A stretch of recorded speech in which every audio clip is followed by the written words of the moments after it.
Random House Audio presents The Hidden Brain.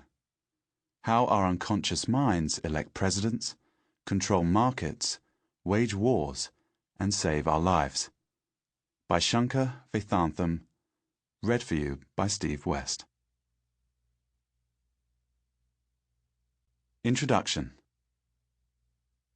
In the spring of 2004, the Washington Post assigned me to track Ralph Nader in New England as he campaigned for president. When I got to Boston, several of Nader's own aides, mindful of the consumer advocate's role as spoiler in the disputed 2000 election between George W. Bush and Al Gore, told me they were going to vote against him. Since Nader's campaign was going nowhere, I took a break from the political story and called a local psychologist I'd heard about. Mahzarin Banaji agreed to meet me on short notice. We met in the afternoon at her corner office in Harvard University's psychology department. It was an extraordinary interview. When I left, 3 hours later, the whole world looked different. Banaji studied unconscious prejudices, subtle cognitive errors that lay beneath the rim of awareness.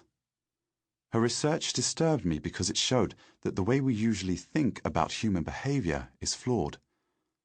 Volunteers in Banaji's experiments believed they were acting fairly, honorably, and wisely, but their actions were at odds with their intentions. They meant to do one thing, but did something else. Strangely, until a psychological test revealed the discrepancy, the volunteers were not aware that they had been subtly biased. If unconscious forces could influence us when we made swift judgments about other people, could these forces influence us all the time? Upon returning to Washington, I quickly found research that showed how hidden tugs cause people to make grave financial errors and misjudgments about risk. Experiments were showing that voters could be manipulated into choosing one candidate over another, without the voters ever realizing they were manipulated. Unconscious traits explained why some married couples drifted apart and why some teams worked well together. Everywhere I looked, I found evidence of hidden cognitive mechanisms.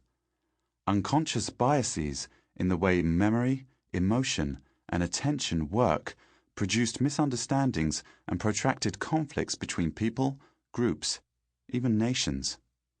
Subtle errors of the mind could explain why we have rushed into foolish wars and why we have sat on our hands as genocides unfolded.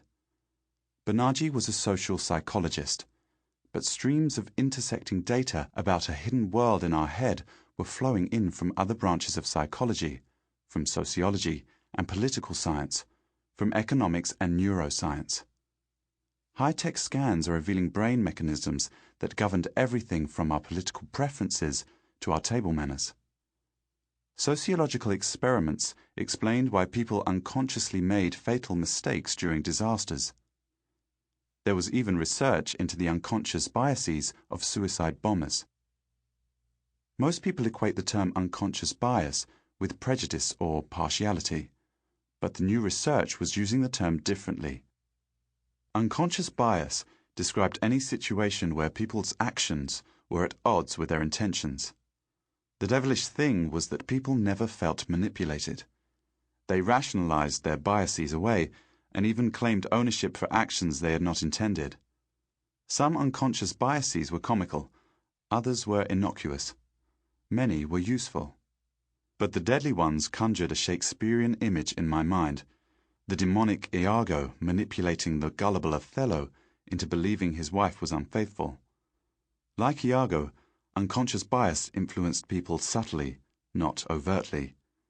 It caused them to make serious errors of judgment and then feel certain about their conclusions.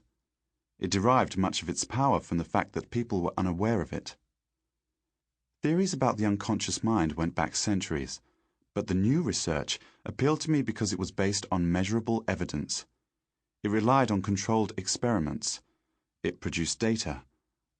As a science journalist at the Washington Post, and before that at the Philadelphia Inquirer, I found myself attracted to research that explored complex social behavior using the tools of rigorous science.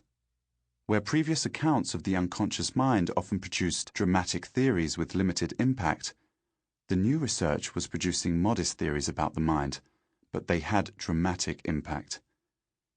In writing a Washington Post column called Department of Human Behavior that I launched in 2006, I learned that one reason unconscious biases were difficult to spot is that they were often mundane. When we saw something as monstrous as genocide, we wanted an explanation that was equally dramatic. We demanded Hitlers to explain holocausts.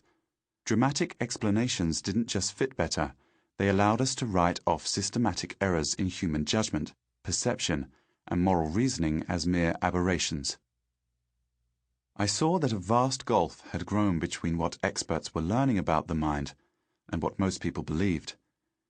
Important institutions in our society were oblivious to the new research. When disasters trapped thousands, we widened the exits to tall buildings and assumed this would allow people trapped by future disasters to escape. When discrimination reared its head, we passed hate crime laws. When the stock markets acted crazy, we blamed unreasonable panic. We believed that frightening teenagers about the consequences of drugs and unsafe sex would prompt them to be careful. We assumed that fact-checking the tall claims of politicians would set the record straight.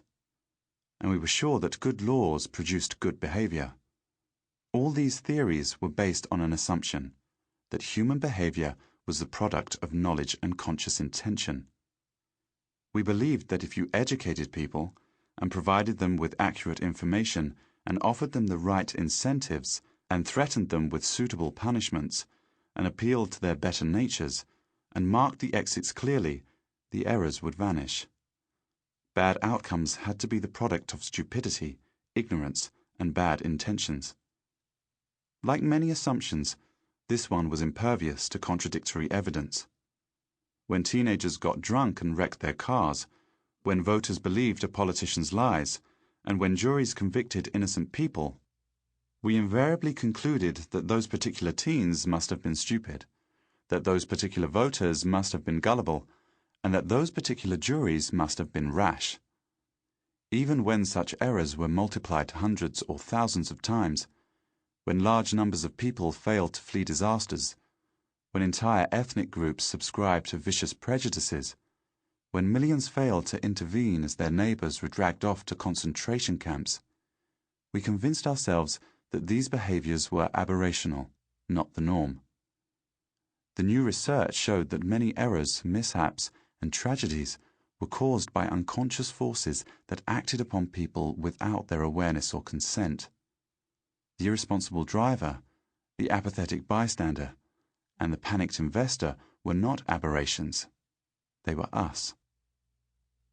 Thinking about human behavior in the context of unconscious bias explained many things to me that previously seemed inexplicable.